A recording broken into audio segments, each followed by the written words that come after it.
What is up, my beautiful orcs, chaos freaks, and for Kislev, the motherland? I don't know why this intro has all these weird voices. I don't care.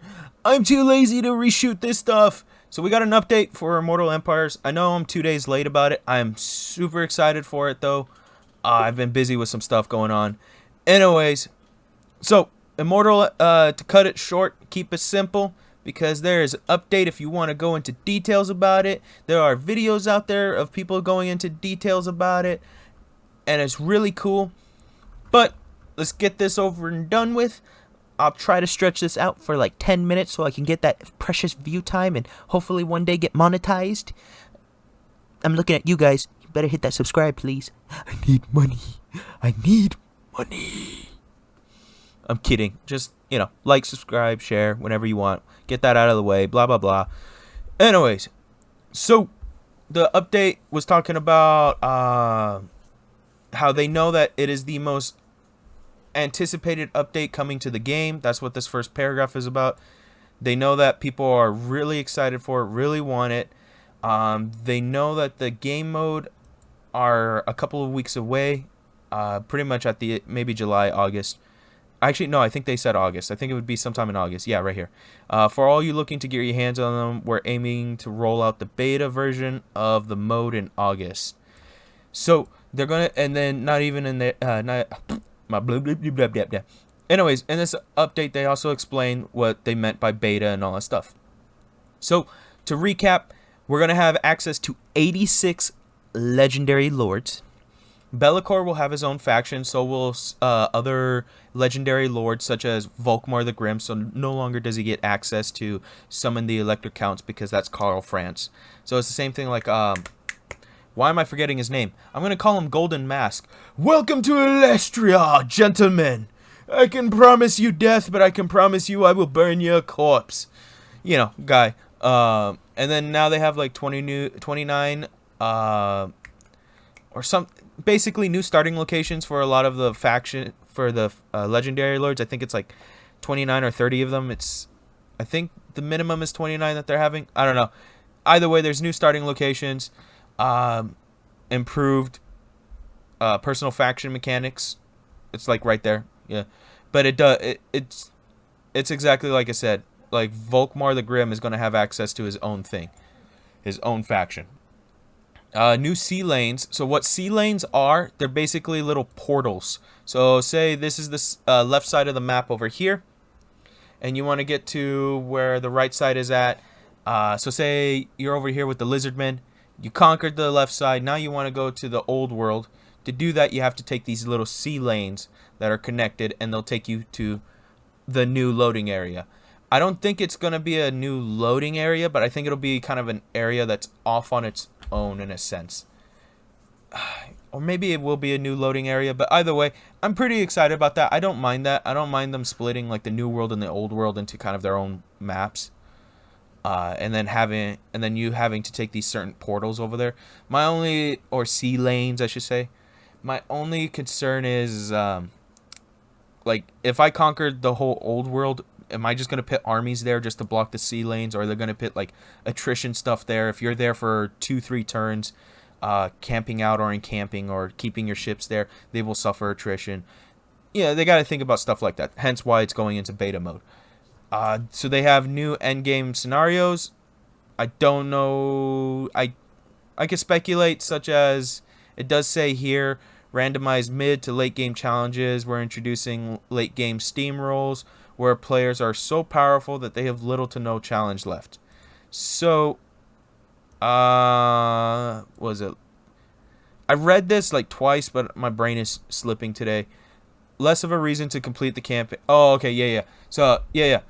So you know how when you get farther in the game, you just become overpowered, and you can conquer the whole world, but it's too annoying now just to reconquer it and then have someone take over the land, or blah blah blah. So basically what they're adding in is all of a sudden you became really powerful, but then 6 armies of greenskins just popped up out in the Badlands. A new leader just popped up and is leading a giant wog against the Empire, and so on and so forth, stuff like that. A new vampire lord just popped up right where you just finished this massive campaign against chaos, and now he's resurrecting the undead of both Alliance, or no, sorry, not Alliance, wrong game. The Order Tide. He resurrects people from the Order and from chaos, and brings upon wave of undead to you. So it has new challenges, new stuff to kind of keep the scenarios really fun. They right here revamped victory conditions. So of course, different victory conditions, objectives that you can complete, or you just can conquer the whole world. They did corruption rework. So that's pretty cool. Minimizing the amount, maximizing other stuff, so on and so forth. Then they're updating the 8-player multiplayer campaign. What was it? Oh,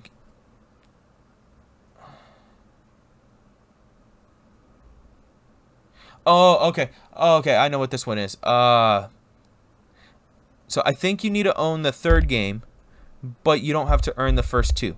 So you can still play with your friends. What it is, though, is that your friends will only have access to what they paid for, which is really nice. So if people don't want to buy Warhammer 1 and 2, and instead just want to buy Warhammer 3, then so be it. Although I do recommend CA doing this, but they don't care about what I'm going to say. They should make Warhammer 3 $30. It's not worth $60. It's incomplete. It needs to be $30. Second is I would have the other two games be sold in bundles now. Just be sold in bundles, and they're $30. And then lower them to maybe $15 each. $15 for all the DLC, $10 just for the campaigns of themselves. Then, so that way you have $30. And then people can pay $60 to have all the multiplayer. Sorry, not multiplayer. All three games with all two DLCs from Warhammer 1 and Warhammer 2.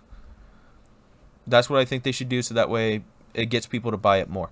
Because let's be honest, Warhammer 3 is not complete, and I actually do feel sorry for the DLC team. Instead of us getting some new legendary lords, some new armies, all that stuff, not even having the armies fully, at least having their like chaos, having their what's the word I'm looking for? Their mortal armies. Instead it's just the demon armies, and it's so annoying that it doesn't feel full. Okay, excuse me. So the reason why they're saying they're going into beta is because what we're going to get is not going to be the end game Immortal Empires. So what we get in August will be different, or I shouldn't say would. It should be different from August this year to August 2023. That's what it should be different. That's what they're stating here, is that there will be things that will change, such as different positions for legendary lords, the sea lanes. Maybe what they'll end up doing is actually minimizing the map and squishing it all together because they decided the sea lanes don't work out. Stuff like that. That is what it is. Or cutting out sections of the Immortal Empire so that way it actually becomes a little bit smaller and you can fit everything in, so on and so forth. That's why they're calling it the beta, because it is going to be in beta. And they're being honest about that. There's going to be bugs. There's going to be visual bugs. There's going to be all sorts of problems with it. We're basically going to be the mass amount of testers for it. But that is the whole point of it being a beta. Now, I'm kind of pissed about that. I'm going to be honest. I'm really pissed off about it. I just would like the game to be finished and done. And I can play Immortal Empires and get my goddamn... I don't even really want DLC because I don't want to fucking pay for DLC. I'd like my armies to be fully there. But I also understand why the original team that worked on Warhammer 3 just left their mess for the DLC team. So, either way, exactly right here, in short, Immortal Empires isn't just a port of content from one game to another. It's a mountain of phenomenally change-sensitive technical work. Here are a few examples that still need to be done as we speak. So this is stuff that they're working on right now. Across battle maps is more advanced in Warhammer 3, so it takes time to get all the older environments reauthorized. So basically, they're taking all the old maps from Warhammer 1 and 2 and trying to implement it into 3. It's not just as copy and paste as people think it is.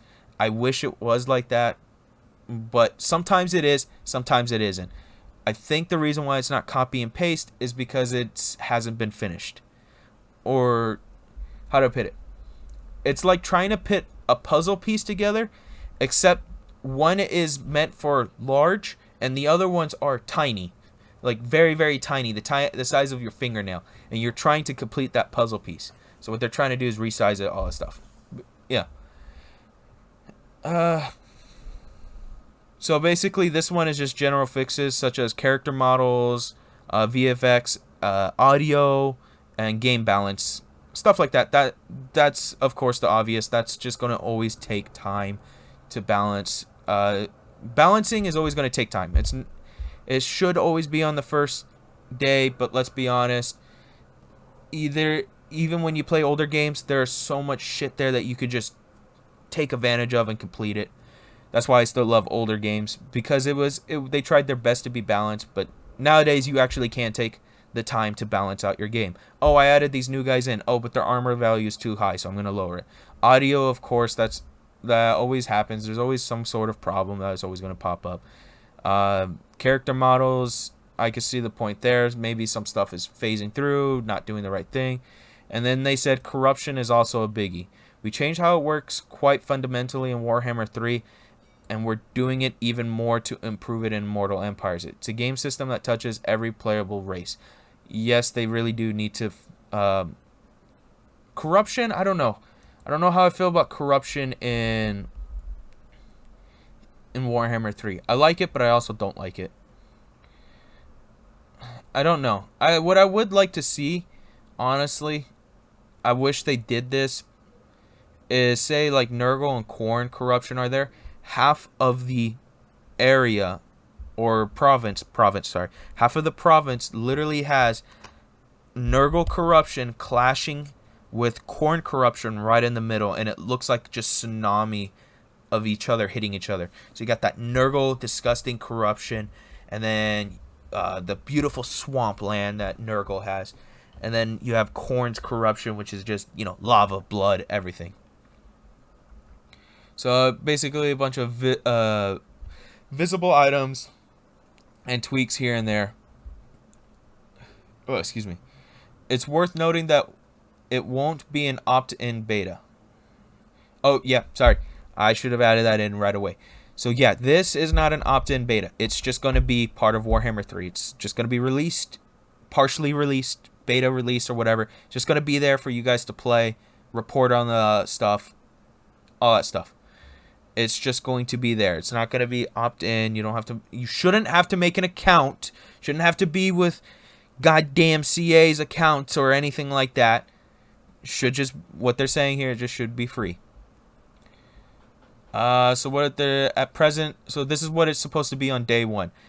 Their aim is to make it at present our aim is for the mode to be fully content complete. Oh, okay, I understand what they meant here. So they mean to be that they're going to have all the legendary lords. All legendary lords and armies should just be there with the geography and the maps and all that stuff. So basically we should just have everything, and then they're going to start working on what works, what doesn't work. Should the map be cut down? Should the map not be cut down? Should it... So on and so forth. Objectives be changed for this? Should this legendary lord be over here? So on and so forth. That's what it is. So day one, we should just get everything, and it should be worked on. So, exactly what I said earlier, it shouldn't be the same Immortal Empires from this August to next August. And then, what was it? The major patches are still... Oh, yeah. So we're still going to be getting our content packs, and we're still going to be getting our major patches. The content packs, such as what popped up recently, was the, the Regiment of Renown. The Regiment of Renown just popped up like 2-3 weeks ago. So they plan on still releasing stuff like that for new content. The patches, of course, fixing bugs, fixing the UI, stuff like that. What else does it say here? With all that in mind, I forgot what the ending was.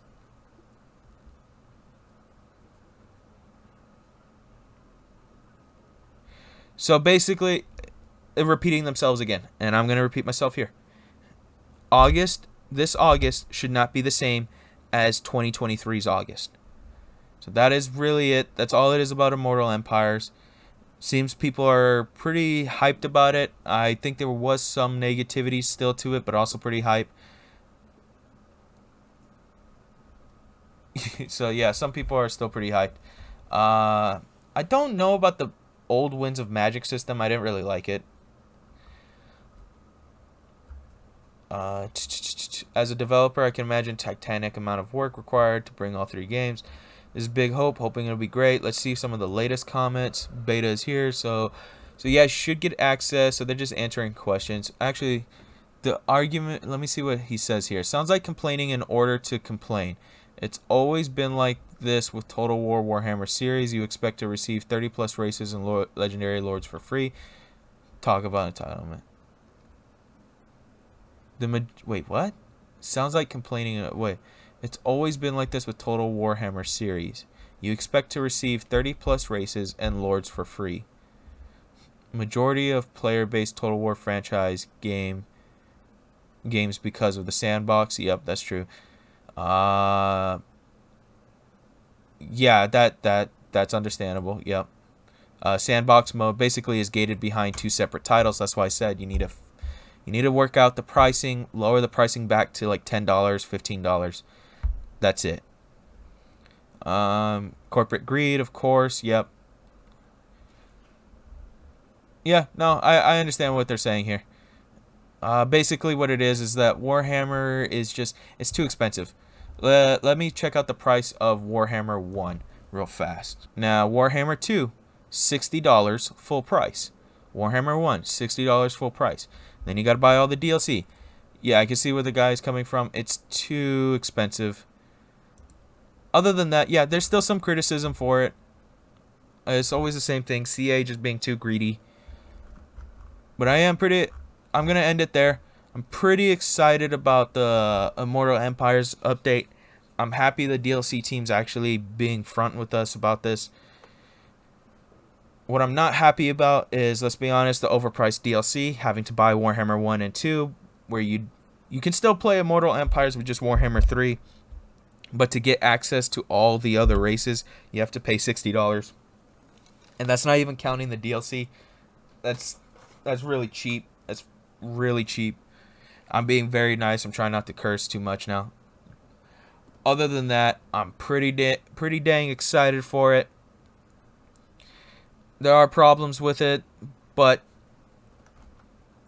all you can do in all honesty is what I do every time is well, actually now that I've become an entertainer, I actually have to start doing this.